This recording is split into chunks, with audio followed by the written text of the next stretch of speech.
Всем привет, меня зовут Мария Мироневич, и вы на канале Как похудеть. Я всех поздравляю с началом Масленицы, и раз уж такое дело, то сегодня с вами поделюсь целыми 3 вкусными, простыми и, что немаловажно, проверенными не одним поколением рецептами блинов. Мы с вами будем печь блинчики на молоке, на кефире и даже просто на самой обычной воде. Давайте начинать, как всегда, рецепты простые, очень вкусные, и, кстати, готовить мы их будем из цельнозерновой муки, так что они будут еще и полезными. Начинаем! В чашу я отправляю 2 куриных яйца и столовую ложку сахара. У меня половина столовой ложки сахара белого и половина столовой ложки сахара ванильного. Сейчас наша задача просто смешать сахар с яйцами, поэтому тут все очень просто сделать самым обычным венчиком, никакое дополнительное оборудование не требуется. В яично-сахарной смеси отправляю 250 мл теплого молока. Я его минутку погрела в микроволновой печи. Просеиваю 200 граммов цельнозерновой муки. Теперь все тщательно перемешиваем. У нас получится достаточно густое тесто, не удивляемся, потому что у нас есть еще половина порции молока, которую мы постепенно и добавим. К нашему густому тесту постепенно добавляем молоко и вымешиваем. Тесто получается вот такое жиденькое, то, что нужно на блинчики. Еще немного присаливаю. И в самом конце добавляю 2 столовые ложки растительного масла, для того, чтобы наши блинчики не прилипали и были вкусными и красивыми. Ну и, конечно, хорошенечко перемешиваю тесто и масло. Здесь у меня осталось немного масла, которого я добавляла в блины. С помощью кисточки смазываю сковородку маслом, в том числе и бортики, для того, чтобы наши блинчики хорошо отходили от сковороды. Сковорода уже достаточно разогрелась, значит, отправляем наш первый блинчик, который, я уверена, совсем будет не комом, на сковородку и аккуратным движением его раскатываем. Настал момент перевернуть наш блинчик. Обратите внимание, такие блинчики не рвутся.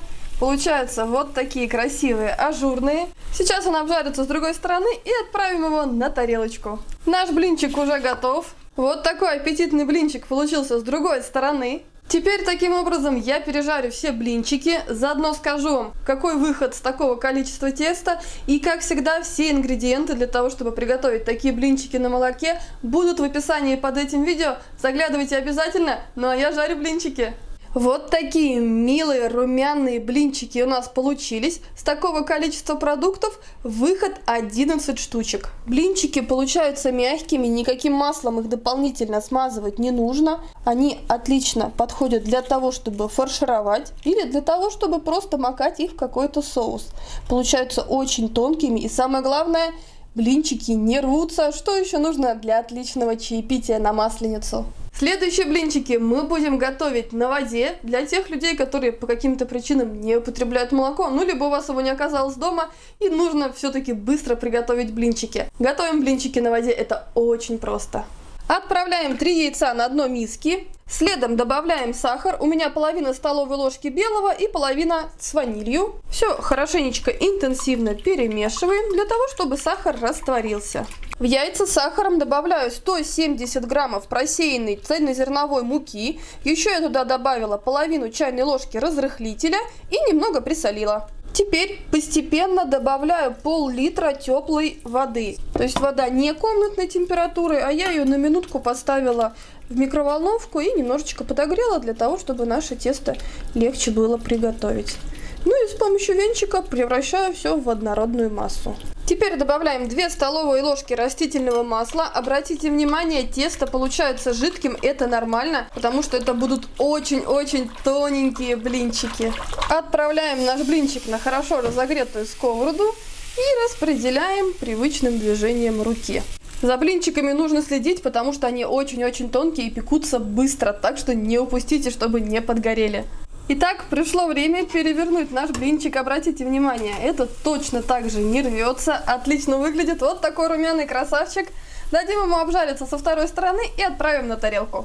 Вот наш первый блинчик на воде, как вы видите, совсем не комом, а очень даже аппетитный и кругленький. А пока жарятся блинчики, делюсь с вами еще одним рецептом. Это вкусные заварные блины, они тоже никогда не рвутся. Если не готовили так раньше, попробуйте и этот рецепт тоже, тем более Масленица самое время. Ну а я продолжаю жарить блинчики. Посмотрите, какими красивыми, С большим количеством дырочек получаются блинчики на самой обычной воде. А еще очень важно, они очень-очень тонкие, нежные и замечательно пекутся. Посмотрите, вот такой красивый блинчик можно испечь на самой обычной воде.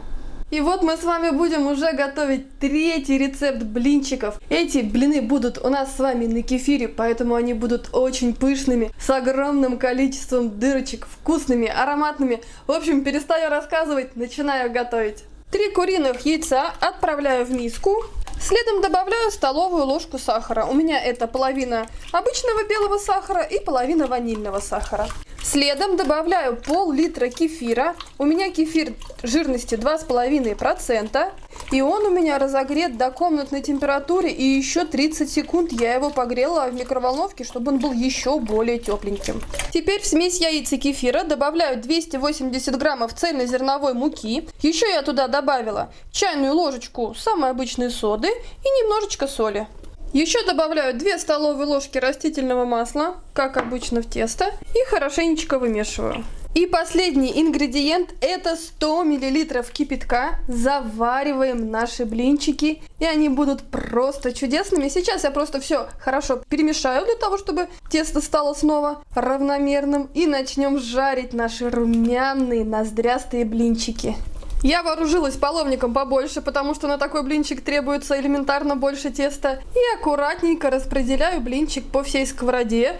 Действуйте аккуратно, потому что это тесто более густое, блины будут действительно пышными и высокими. И теперь на самом медленном огне ждем, пока одна сторона блинчика будет готовиться. Вы видите, сколько классных дырочек уже появляется. И теперь пришло время перевернуть наш классный блинчик.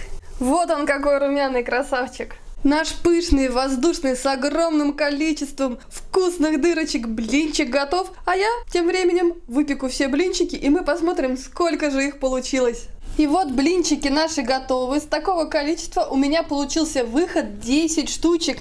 10 вот таких пышных, ноздрястых блинов. Давайте посмотрим, какой он получается пышный.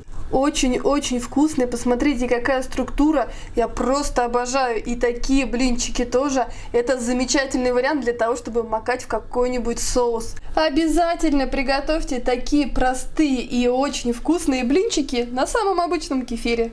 Я очень рада, что сегодня с вами поделилась сразу 3 вкусными, простыми рецептами блинов. Обязательно пишите в комментариях, какой рецепт вам понравился больше всего. Ну и делитесь вашими секретами приготовления тонких или пышных, в общем, вкусных и разных блинчиков. Это мне всегда помогает, меня очень сильно вдохновляют ваши комментарии. А вот здесь появятся еще наши новые, полезные, интересные, ну и, конечно, очень вкусные видео. С вами была Мария Мироневич. Я желаю всем любви, добра, ну и, конечно, широкой масленицы.